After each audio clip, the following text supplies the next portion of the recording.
O pesquisador e escritor Paulo Henrique de Figueiredo lança a obra que revela fatos desconhecidos da vida de Allan Kardec e conduz o espiritismo para a libertadora doutrina dos espíritos.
Olá, boa noite, Henry.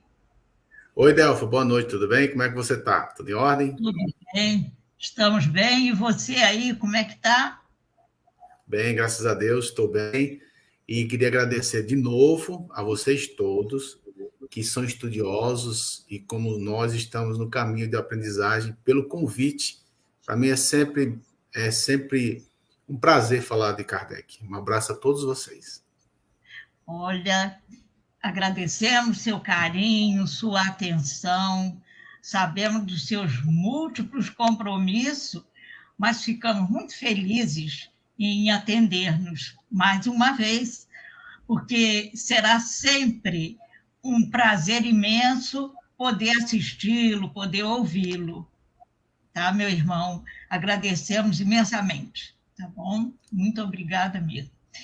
E vamos dar uma boa noite para os nossos irmãos que estão nos assistindo e aqueles que poderão assistir mais tarde e apresentar, todo mundo já conhece, nosso palestrante, mas ele é de João Pessoa, na Paraíba.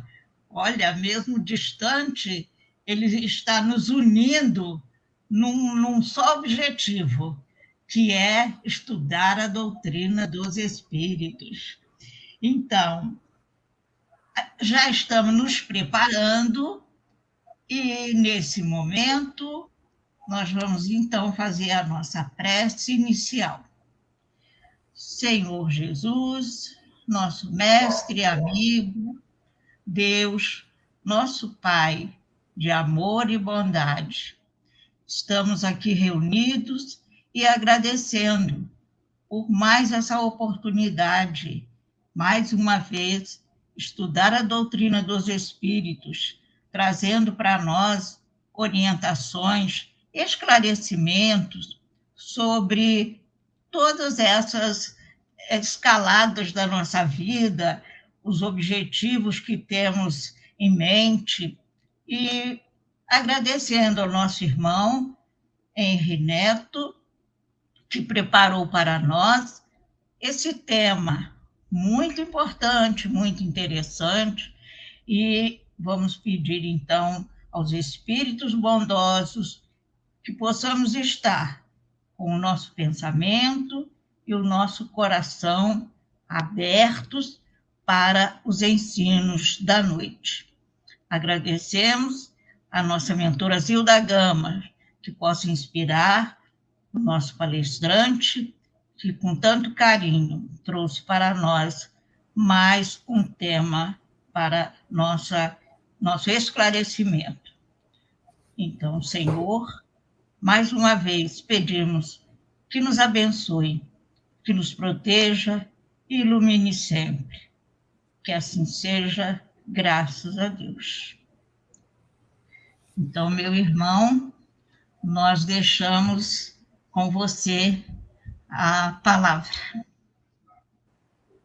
Ok.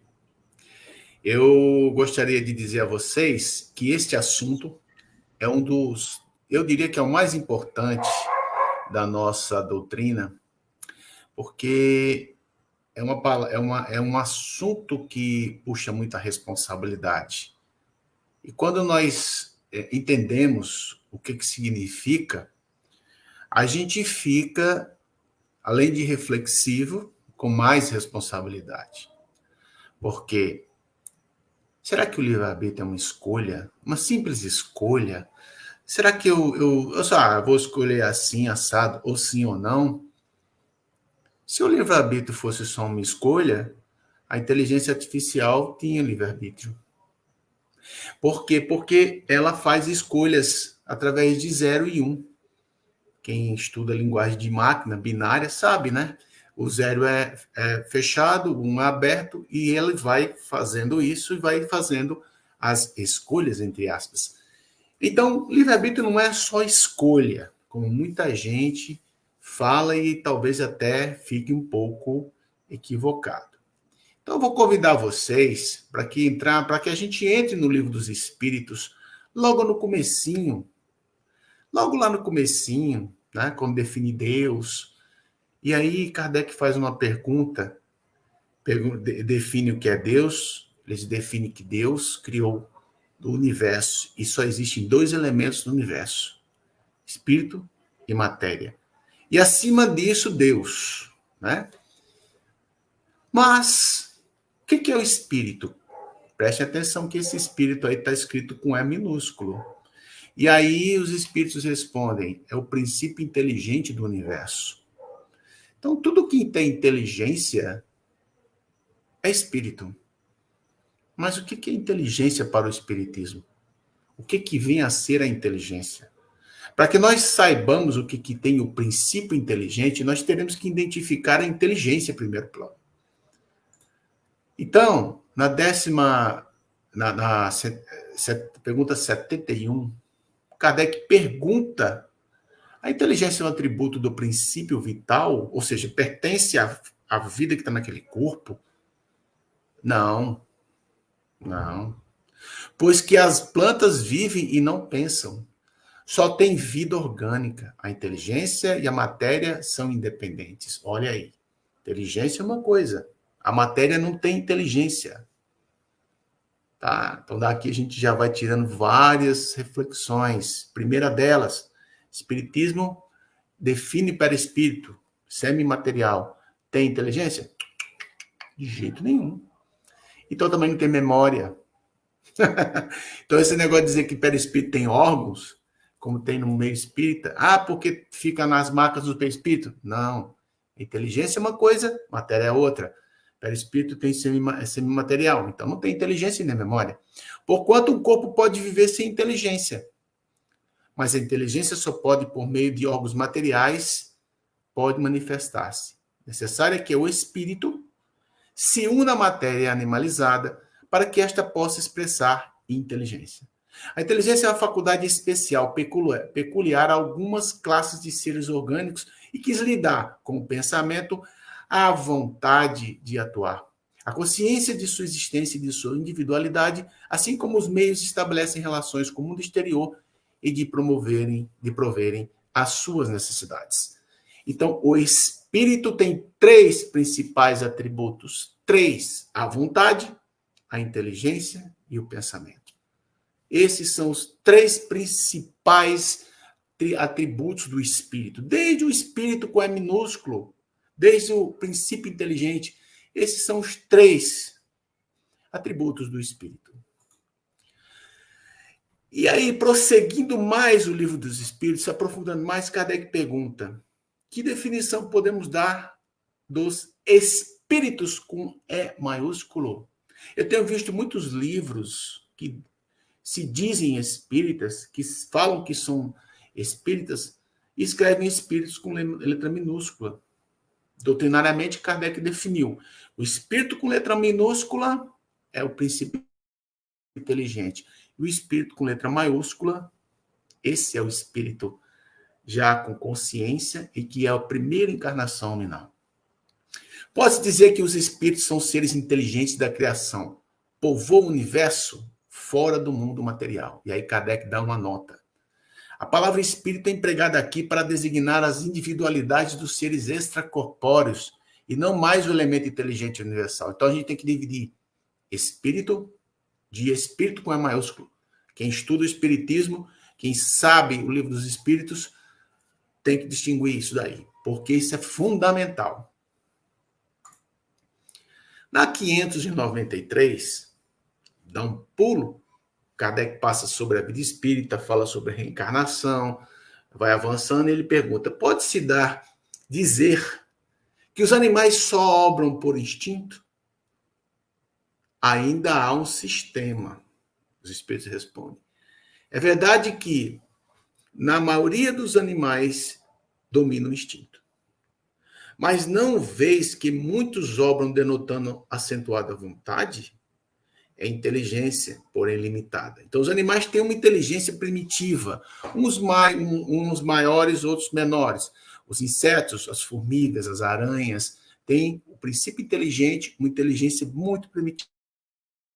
Quando você avança nos reinos animais, os grandes animais, os nossos primos, os hominídeos, e você tem o golfinho, que é considerado um dos animais mais inteligentes, quase uma inteligência igual à humana, você vê a inteligência aumentando e progredindo. Como todos nós estamos neste universo material, submetidos à lei do progresso, todos vão progredir. Então, os animais vão progredir. Eles começam dos mais simples, e através da inteligência, do desenvolvimento da inteligência, eles vão começando a evoluir, até chegar num momento em que esse princípio inteligente vai se transformar na primeira encarnação hominal, homem. E aí vai ter uma diferença enorme entre esses seres que vêm evoluindo para nós agora, né? Então, nessa hora, nós precisamos entender e dividir instinto e inteligência. Mas aí Kardec não está satisfeito, ele pergunta, gozam de livre-arbítrio os animais para a prática dos seus atos? Aqui a gente já está tentando entender o que é o livre-arbítrio. E os espíritos respondem, os animais não são simples máquinas, como supondes. Contudo, a liberdade de ação de que desfrutam é limitada pelas suas necessidades e não se pode comparar à do homem. Sendo bem inferiores a este, não têm os mesmos deveres que ele. A liberdade possui na restrita aos atos da vida material. Então, o animal, por ter uma inteligência inferior, ele age mais pelo instinto. O instinto Deus colocou nos animais, porque o instinto ele é mais correto, ele é mais objetivo. O animal não raciocina, ele simplesmente age, né? Simplesmente age. Existem espíritos muitos que cuidam desses animais e conseguem, através dos instintos, protegê-los, né? Isso é importante que a gente saiba sobre isso. Agora, o animal, ele não pensa. Teve fome, vai lá e come. Instinto sexual, para se reproduzir. Então, ele vai. Apesar disso, ele tem uma primitiva inteligência. E essa inteligência, um dia, será a fase humana. Na 607, Kardec pergunta, dissestes, na pergunta 190, que o estado da alma do homem, na sua origem, corresponde ao estado da infância da vida corporal, que sua inteligência apenas desabrocha e se ensaia para a vida. Onde passa o espírito essa primeira fase do seu desenvolvimento? Aí Kardec diz, numa série de existências que precedem o período que chamais humanidade. Então, nós fomos animais e hoje somos homens. E tivemos uma longa caminhada. Na Revista Espírita de 1864, o correspondente pergunta a Kardec sobre as reencarnações. Quando é que acontece a primeira reencarnação que a gente tem ciência de si mesmo? E ele responde, não é na primeira, nem na segunda, nem na décima, nem na centésima, talvez nem na milésima, que o espírito tem consciência de si mesmo e vai ter a primeira reencarnação mental. Parece que assim se pode considerar a alma como tendo sido o princípio inteligente dos seres inferiores da criação, não? Já não dissemos que tudo na natureza se encadeia e tende para a unidade? Nesses seres cuja totalidade mais estás longe de conhecer, É que o princípio inteligente se elabora, se individualiza pouco a pouco, se ensaia para a vida, conforme já dissemos. E, de certo modo, um trabalho preparatório, como o da germinação, por efeito do qual o princípio inteligente sofre uma transformação que se transforma em espírito. E é exatamente aí onde todo o espiritismo faz seus estudos. Saímos lá do Livro dos Espíritos e vamos aqui para a Gênese, tá? A Gênese, primeira edição de 1868, 6 de janeiro. Essa aqui é a edição que nós temos certeza que foi Kardec que fez, tá? E aqui tem uma coisa importantíssima que não tem em lugar nenhum. Em lugar nenhum.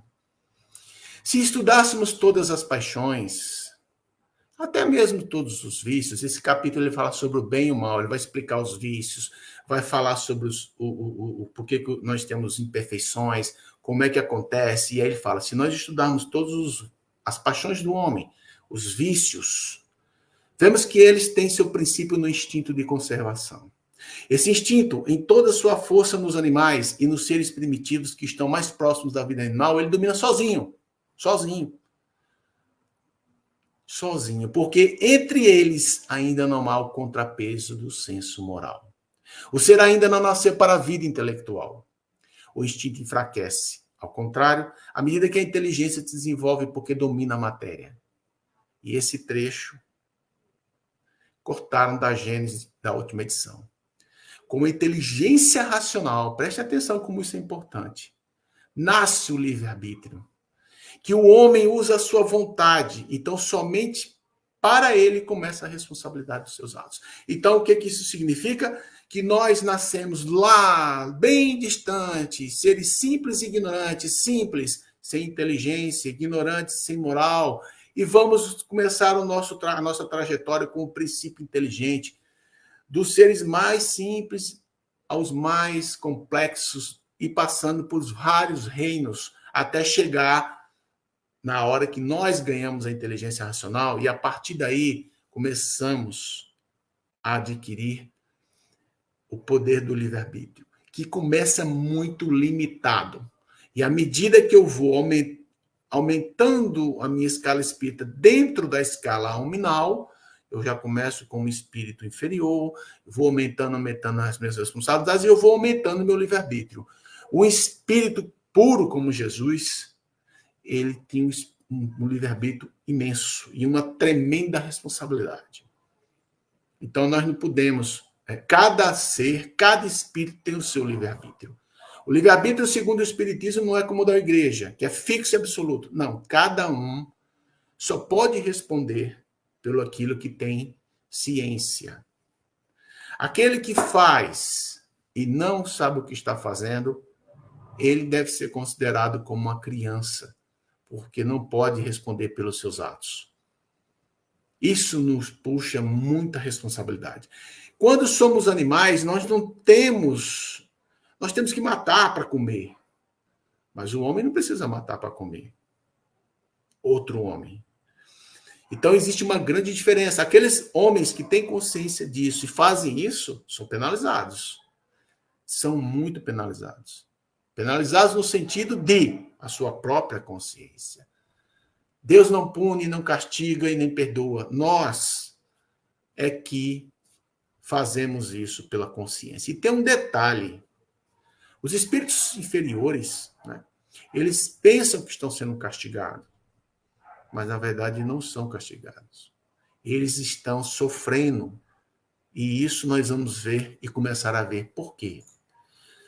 A 804.2, voltando ao Livro dos Espíritos, 804.3, diz o seguinte, tem o homem o livre-arbítrio de seus atos? Então, agora a gente está falando sobre o espírito com a maiúsculo. Pois que tem a liberdade de pensar, igualmente de agir. Sem o livre-arbítrio, o homem seria máquina. Nem animal é máquina, vocês viram, né? Qual a faculdade predominante no homem em estado selvagem? O que ele está falando aqui? O instinto ou o livre-arbítrio? Selvagens são os índios que estão começando a vida. E nós não podemos esquecer que quando a espécie humana estava em evolução, nós temos os australopitecos, os pitecantropos, os homens de Neandertal, que eram mais animais do que mas eram hominídeos, já tinham um pouco de raciocínio, né, de inteligência. Então, aí, nessa hora, o homem tem mais instinto. O instinto, responderam os espíritos, o que não impede de agir com inteira liberdade. Estou tocando a certas coisas, mas aplica como a criança essa liberdade às suas necessidades. Ela se amplia com a inteligência. Consequentemente, tu, que és mais esclarecido do que um selvagem, também és mais responsável pelo que fazes do que ele é pelos seus atos.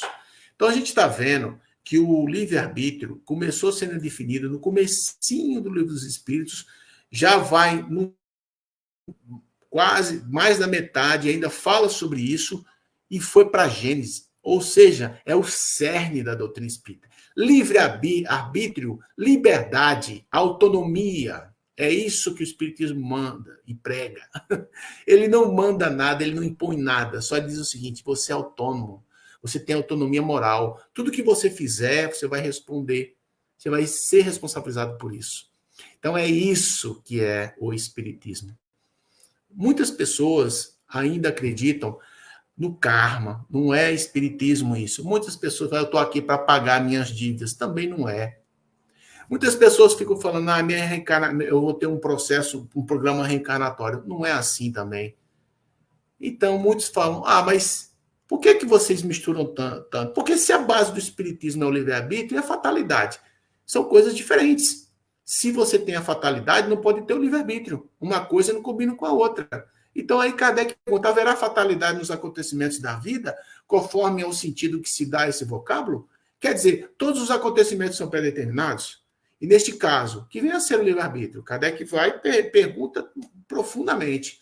Eles respondem, a fatalidade existe unicamente pela escolha que o espírito fez ao encarnar desta ou daquela prova para sofrer. Lembrando que o espírito escolhe o gênero das provas. Ele não vai escolher, eu vou nascer assim, vou ficar assim, vai acontecer isso comigo, vou ter acidente, vou perder um olho, vou perder... e vou chegar na minha morte e vou morrer exatamente assim. Não é assim. Ele vai escolher o gênero. O que é escolher o gênero? Eu vou combater minha vaidade, vou combater uma imperfeição que eu tenha. E aí eu vou entrar numa situação de encarnação que vão acontecer coisas. Mas através do meu livre-arbítrio, eu é que vou traçar o meu caminho. Eu vou escolher com a inteligência racional. E eu coloquei esse sofrer de propósito. Sofrer, no Livro dos Espíritos, vamos estudar isso. E como escolhendo-a, instituiu para si uma espécie de destino. Então você escolhe, eu quero encarnar para passar por essa situação, porque eu quero retirar a minha imperfeição, né? Mas, à medida que você vai avançando na vida, você é que vai traçando o seu destino, que é a consequência mesma da posição em que vem achar-se colocado.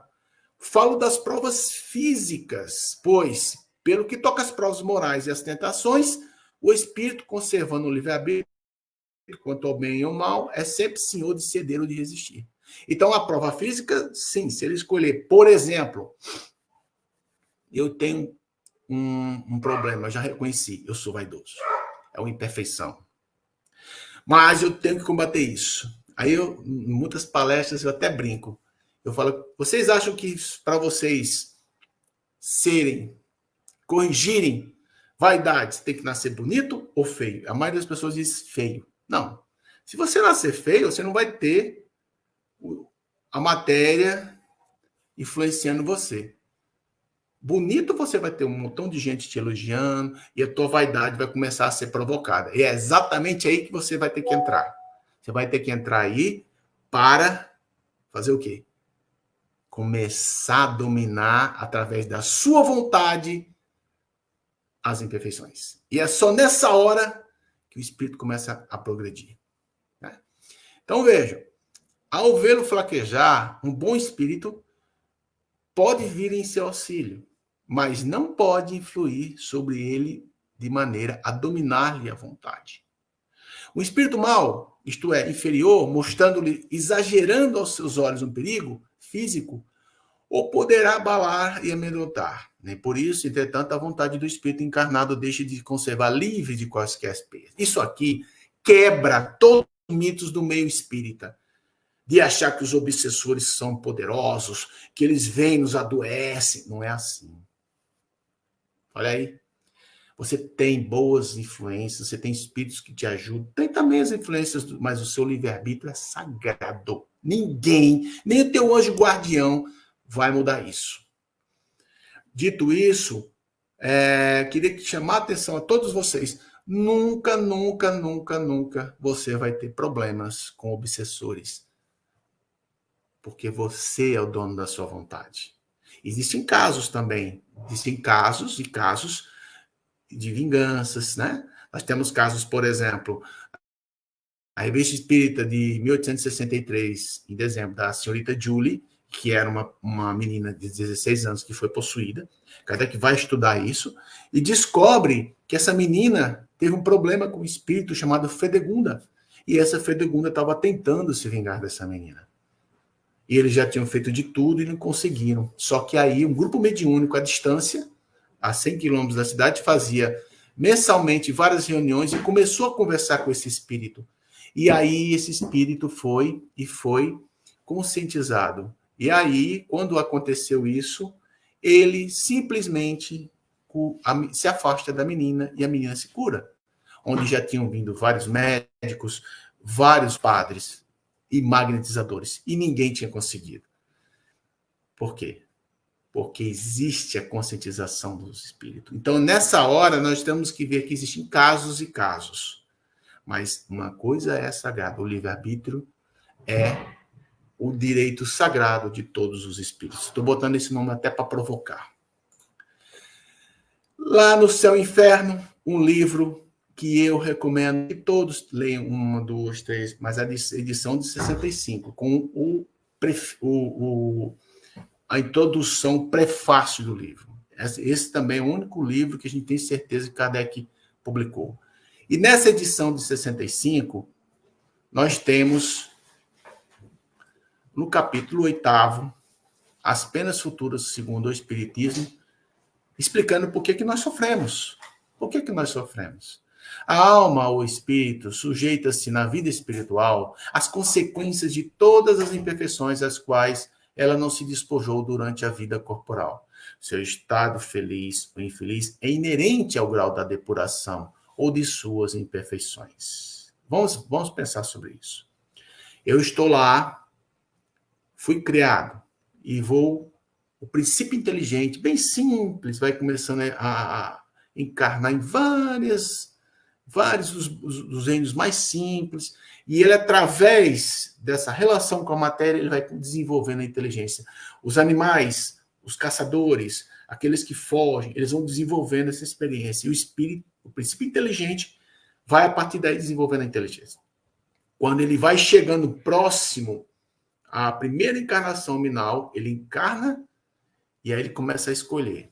Se ele escolhe corretamente, o que é escolher corretamente? É seguir as leis morais que estão no Livro dos Espíritos. Estudem as leis morais. Quando você faz isso, você está obedecendo às leis de Deus. E aí você está se aproximando e fazendo o bem e progredindo. Quando você se afasta dessas leis morais, você começa a ter problemas.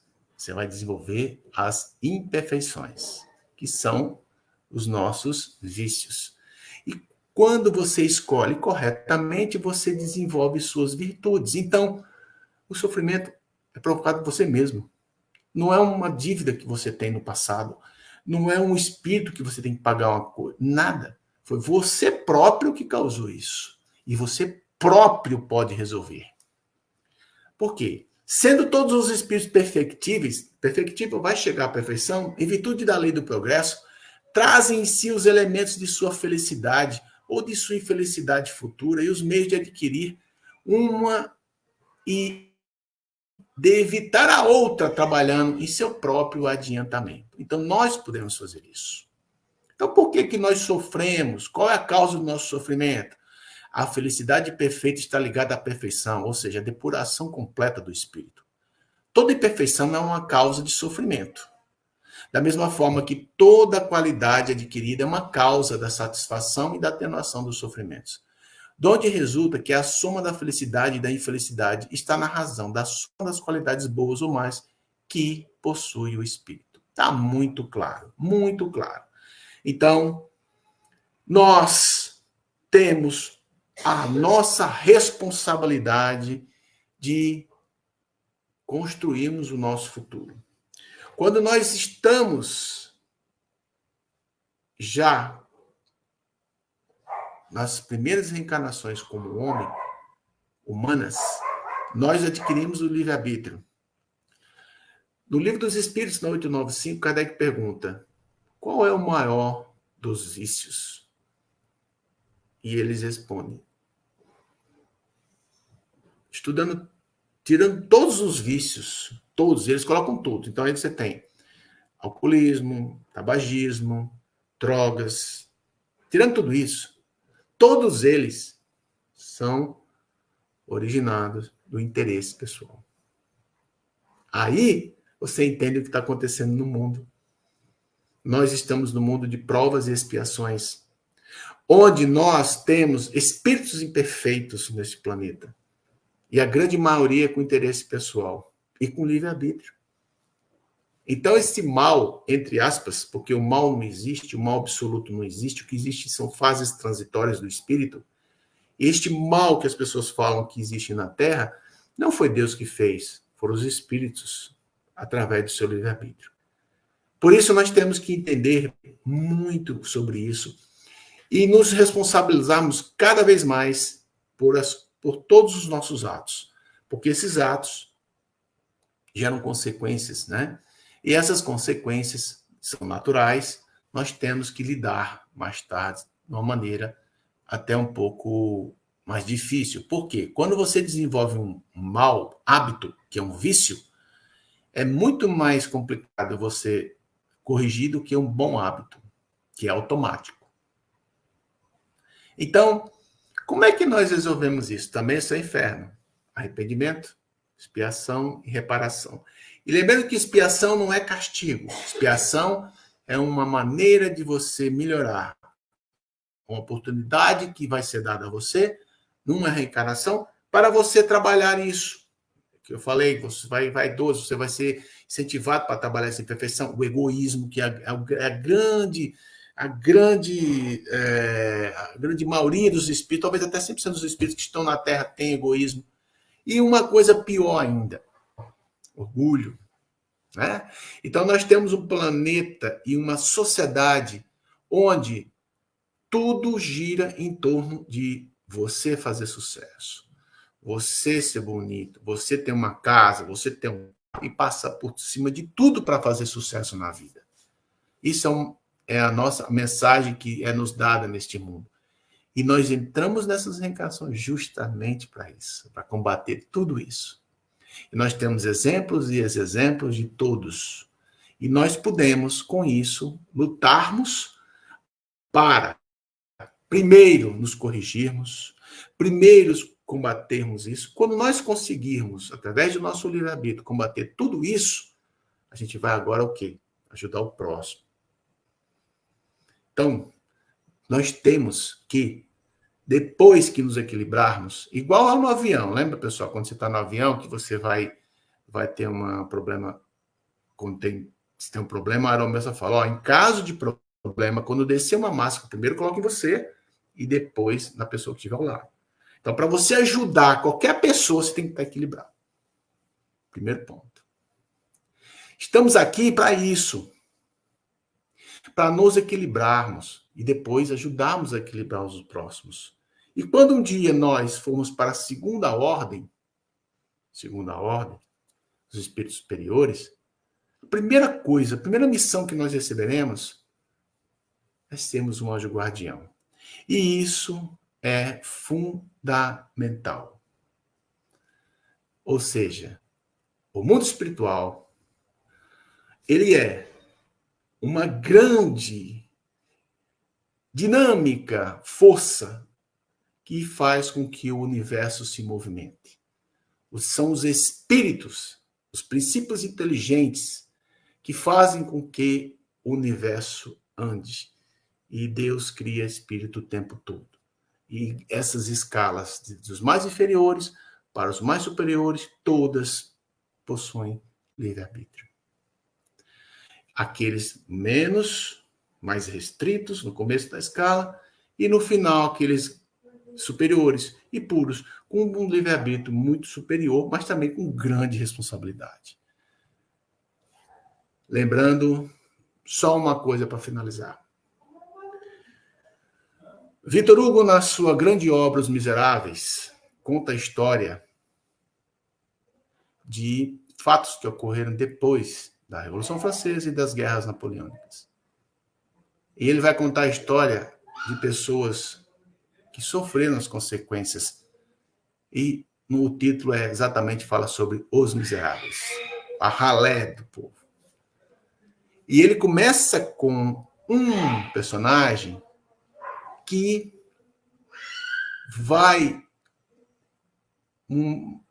é muito pobre, irmão de uma senhora viúva com 7 filhos e trabalhando muito. De repente, falta dinheiro para o pão, tem uma crise na França, ele vai tentar comprar pão para as crianças, não consegue, rouba esse pão e é preso. Passa 19 anos na cadeia. É um romance de Victor Hugo, e ele, para inspirar esse personagem, ele estudou um caso que aconteceu. Esse homem passa 19 anos na prisão e sai um assassino. Depois ele vai tentar um local na sociedade e não consegue. Mas ele encontra um bispo e vai mudando a sua vida. E aí depois ele se torna prefeito de uma cidade e vocês veem que tem uma trajetória. Não vou contar tudo, mas tudo depende de nossas escolhas. Tudo depende de nossas escolhas. Então, vamos fazer o seguinte, vamos escolher. Vamos dar oportunidade para o nosso livre-arbítrio. Mas, acima de tudo, precisamos de entender o que é isso. E essa grande responsabilidade que Deus nos deu. Agradeço imensamente a todos vocês pela atenção e queria pedir que os bons espíritos, os seus anjos guardiões, estejam sempre com vocês no auxílio e nos conselhos do livre-arbítrio de qualquer um. Muito obrigado.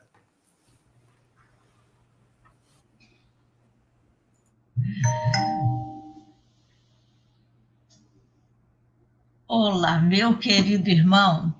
Foi muito importante para nós as suas explicações, nos relatando assim como é importante a gente valorizar o que Deus nos concedeu e fazer o possível mesmo, como você trouxe tão bem, falando para nós, e é para refletirmos que depende muito da nossa vontade e é o que nós pedimos a Deus, força, orientação, iluminação, e tivemos essa oportunidade essa noite com você, nos trazendo esse tema, como você trouxe, tão importante e tão esclarecedor. Então, é todo o nosso agradecimento. O Centro Espírita Zilda Gama se sente muito honrado sempre que você está trazendo para nós esses estudos tão esclarecedores. A nossa gratidão, o nosso abraço e, sempre que for possível, voltando para trazermos outros temas, não é? Muito obrigada mesmo. E nesse momento, então, nós convidamos a todos, elevando novamente, continuando com nossos pensamentos elevados, e vamos agradecer a Deus que nos deu essa oportunidade e que possamos realmente, durante toda a nossa vida, refletirmos sobre esses esclarecimentos que o nosso irmão nos trouxe e estudar muito a doutrina espírita, porque realmente é ela que nos motiva a seguir o caminho que Jesus nos ensinou. Senhor, Deus nosso Pai, te agradecemos por tudo que tem nos dado, pelas bênçãos que temos recebido, pelas oportunidades que temos recebido e que possamos realmente fazer as nossas ações que estejam de acordo com a sua vontade. Obrigado aos espíritos amigos que estiveram conosco e a nossa mentora Zilda Gama, e continuemos sempre no caminho do bem. Agradecemos a todos e pedimos que Jesus e Deus nos abençoe. Que assim seja, graças a Deus. Muito obrigada e leva nosso abraço carinhoso. Muito obrigada mesmo, tá?